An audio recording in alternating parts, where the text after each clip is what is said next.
There were a few significant things in the budget which struck me. And one of the things that struck me was the repeated reference to the International Monetary Fund. And you know my position on that. We are told that we have to review, our value-added tax. And the minister says, we've invited a specialized team from the IMF to come and help us review value-added tax. My goodness.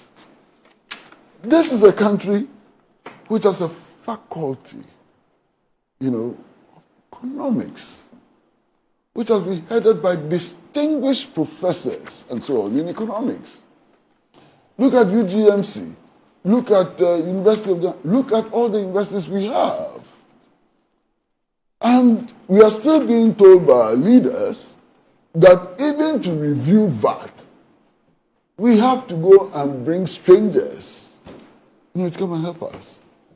Do they know our economy better than all these experts we have locally? It's shocking. I don't know why we haven't gotten out of this yet. Why we always have to run to some IMF, some foreigners, and so on, in order to find solutions to very, very simple problems, and so on. That struck me, and I hesitated a bit. But then on listening to the budget, generally, I came to the conclusion that, look, it's still in the neoliberal framework. So maybe they can be forgiven. Still in the neoliberal framework, it does not address the fundamental issues of development for a country like Ghana. You understand? That was my view. However, if you look at it from the point of view of the fulfillment of manifesto promises, I think it's an excellent budget. Okay, what did they tell us? That they will remove e-levy. They have removed e-levy. They told us that they will remove betting tax. They've removed betting tax. They told us that they will remove emission tax. They have removed those taxes. In fact, all of the taxes that they told us we're going to remove have been removed. You understand? With the exception of the one which is embedded in the VAT structure. And the explanation is that because the VAT structure is being reviewed and so on, it makes sense to wait. And I agree with them that it makes sense to wait. One of the other promises which was made to us, was that the government was going to take measures to seal the holes in the economy. And we had assurances that those holes would be sealed. And those are huge holes. In fact, they are craters in the economy. And government gave the indication that those holes were going to be sealed. Now, there was some very interesting reaction to the budget. One of the most interesting reactions to the budget is the reaction to the removal of the e-levy. And Masha, I go back to the election manifestos. Which political party did not promise to cancel the e-levy? Show me one political party who did not promise to cancel. They all promised to remove e-levy. So if it has been removed, what is the big deal now? Now they are raising the question about, we need a lot of tax revenue to be able to govern the country, there are holes in the economy and so on.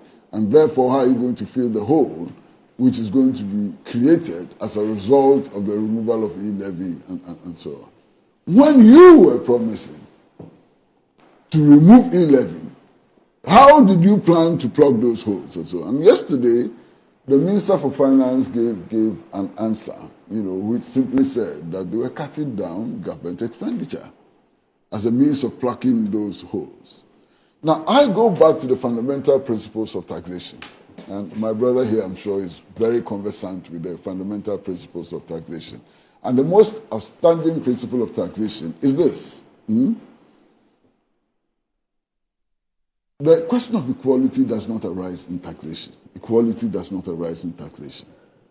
The principle is to tax those who have more than they need, a lot more, and to tax those who don't have less. They call it progressive taxation. whatever they call it. Yes. But that's the principle. Yes. So in taxation, it is possible always, and indeed it should happen always, to cancel some taxes and impose new taxes in order to bring about a certain level of equilibrium. Yeah. So if you come to me and you say, why? They have cancelled 3 taxes and imposed 4, that's a non-issue.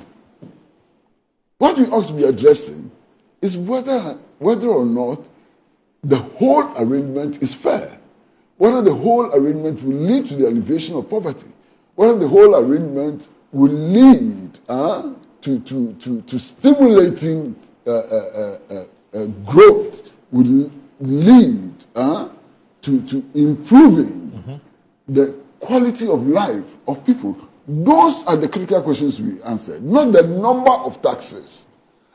Why do some people make us always feel like, they think they are talking to fools? We are not. You understand? So, yeah, they cancel 4 taxes and impose 5. So what? What is the objective?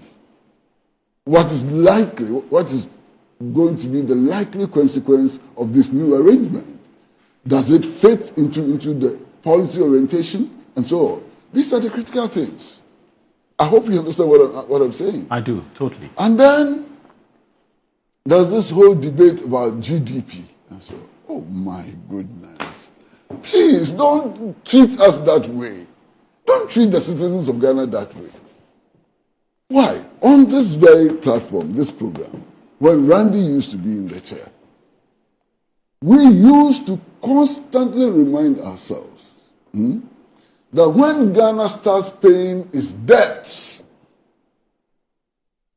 the real economic situation will hit us in the face. We stopped paying debts for over a year. Understand? So at the time when your debt payment has been suspended, you will post higher GDP than when you start paying the debt. Common sense. Just common sense. And yet we are being whipped with this. I can't believe it. What do they think of us? Why? They think that we are all yo-yos or something? Let's have a serious discussion of the state of the national economy and so on. You know, I've done some checks since the budget. And I've been surprised by some of the things that I've found. One of the things that I've found, for example, is that the cost of education in Ghana is the highest in the world. Check. Really? Yes. The cost of education is the highest in the world. Shouldn't we begin to think about how to reduce that cost? First of all, what are the factors which make the cost of education in Ghana the highest in the world?